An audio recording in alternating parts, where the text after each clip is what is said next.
여러분, 뉴스 보셨나요? 대한민국 경제의 심장부이자 자타가 공인하는 글로벌 초일류 기업 삼성전자에서 지금 상상을 초월하는 일이 벌어지고 있습니다. 평균 연봉 1억 원, 성과급만 수천만 원을 받는 대한민국의 최고 엘리트 직원들이 지금 당장 일을 멈추겠다고 대규모 파업을 선언했습니다. 노조 측은 막대한 성과급 지급과 투명한 보상 기준을 요구하며 사측과 팽팽하게 대립하고 있습니다. 이를 지켜보는 대중들의 반응은 그야말로 싸늘하죠. 저 또한 주주의 한 사람으로 좋은 말이 나오지는 않습니다. 아니, 이미 저렇게 많이 받으면서 너무한 거 아니야? 욕심이 지나친데 여러분은 어떻게 생각하시나요?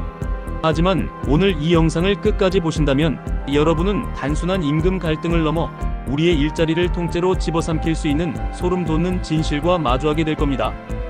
이 싸움은 절대 돈을 얼마나 더 받느냐 하는 수준의 문제가 아니거든요. 지금 이 순간에도 기업은 여러분이 상상하는 것보다 훨씬 더 빠르고 냉정하게 움직이고 있습니다.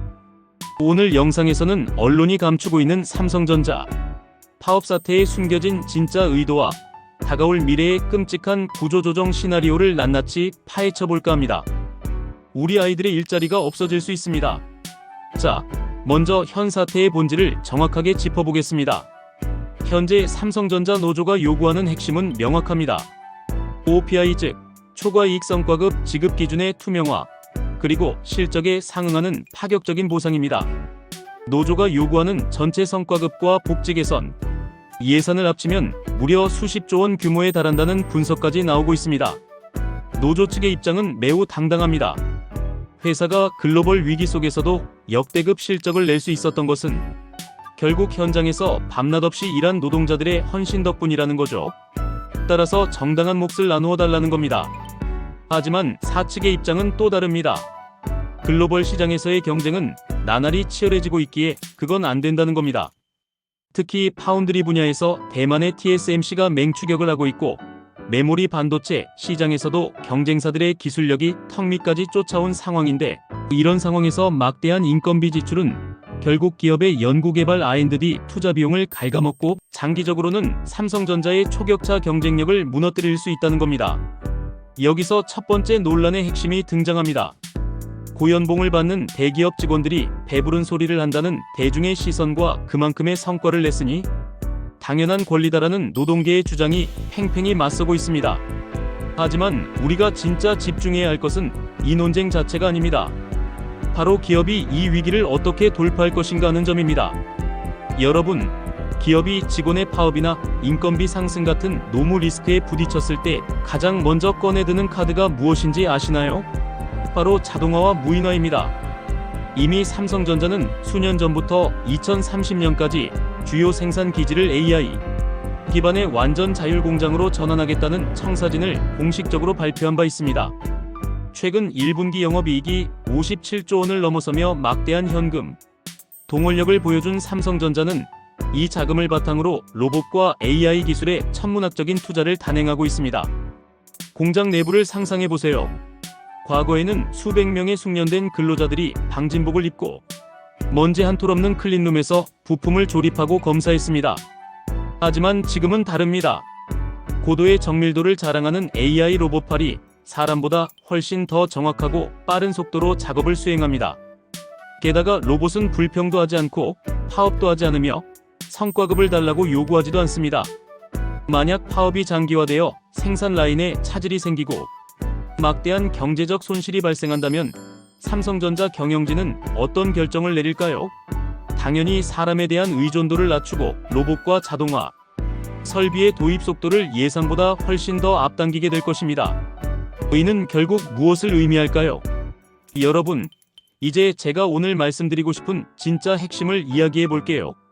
이 파업 사태가 우리에게 던지는 메시지는 단순한 삼성전자 내부의 문제가 아닙니다. 대한민국 전체 제조업, 나아가 지식산업에 종사하는 모든 직장인들에게 닥칠 미래의 거대한 예고편입니다. 역설적이게도 파업이 격화되고 그 기간이 길어질수록 기업은 인간을 대체할 수 있는 기술 도입을 서두르게 됩니다. 왜냐하면 기업 입장에서는 파업으로 인해 발생하는 수조 원의 매출 손실보다 차라리 한 번만 투자하면 10년이고 20년이고 멈추지 않는 로봇을 도입하는 것이 훨씬 더 경제적이기 때문입니다. 이제 미래의 전쟁은 노조의 파업으로 회사를 압박하는 노동의 시대가 아닙니다. 고임금을 요구하며 투쟁하는 그 짧은 시간 동안 우리의 뒤편에서는 엄청난 속도로 기술이 진화하고 있습니다. 머지않은 미래에는 파업을 주도하던 근로자들이 자신의 자리에 들어선 로봇을 보며 허탈해하는 상황이 올 수도 있습니다. 우리는 이 점을 뼈아프게 직시해야 합니다. 단순히 임금 인상을 외치는 것이 중요한 것이 아니라 내가 하는 일이 과연 기계로 대체되지 않을 수 있는가, 그리고 대체된다면 우리는 어떤 경쟁력을 가져야 하는가를 치열하게 고민해야 하는 시대가 온 것입니다. 삼성전자의 대규모 파업 사태는 겉보기에는 노사 간의 돈 싸움처럼 보이지만 본질은 전혀 다릅니다. 이는 사람의 시대에서 기계와 로봇의 시대로 넘어가는 거대한 변곡점입니다. 기술의 발전은 누구도 막을 수 없습니다. 기업은 효율성을 추구할 수밖에 없고 그 효율성의 끝에는 결국 무인화와 자동화가 기다리고 있습니다. 이제 우리는 이 변화를 두려워할 것이 아니라 냉정하게 현실을 직시하고 나만의 독보적인 가치를 만들어내야 합니다. 여러분은 이번 삼성전자 파업 사태와 자동화의 가속화에 대해 어떻게 생각하시나요? 과연 사람이 로봇에게 자리를 내어주는 미래가 올까요? 아니면 새로운 일자리가 창출될까요? 여러분의 날카롭고 소중한 의견을 댓글로 자유롭게 나누어 주시기 바랍니다. 오늘 영상이 유익하셨다면 잊지 말고 구독과 좋아요, 그리고 알림 설정까지 부탁드립니다.